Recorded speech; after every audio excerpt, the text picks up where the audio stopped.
Welcome back. Ang next question natin galing kay Marcelino Tan.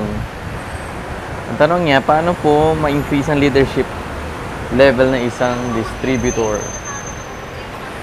Simple lang. Leaders are the ones who lead. Ibig sabihin, kung leader ka, ikaw nag-i-initiate lahat. Ikaw gumagawa lahat. Meron kang tinatawag na volunteerism o yung tinatawag na kusa. Ang mga taong may kusa, sila yung nagiging leaders.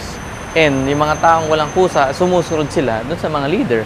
Naghihintay sila lagi ng mga leader na gagawa, mag-action, and may kusa. And then sila yung nagli-lead doon. Kung papansin mo sa history, sila Andres Bonifacio, sa Rizal, Manuel Quezon, yung mga naging leaders natin sa buong mundo, nag-lead sila, nagkusa sila, and yung mga tao sumunod.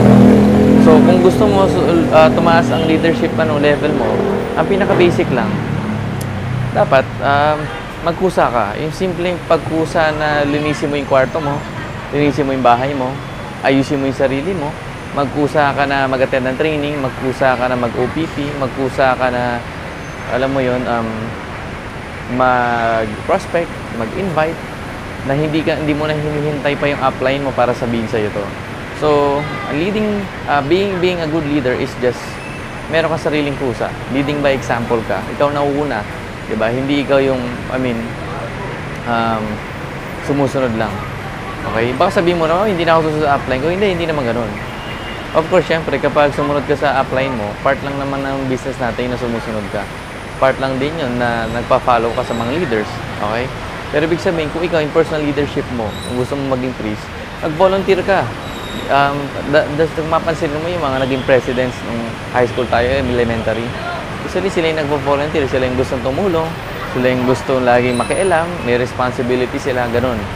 Kaya madalas nahihirapan mga tao magkaroon ng leadership is, bata pa lang tayo, lagi tayo sumusunod sa parents natin eh. Lagi tayo nag-decide kung ano yung decision ng parents natin o mga teachers, so hindi tayo nade-develop. Okay? So anyway, alam ko marami yung natutunan doon.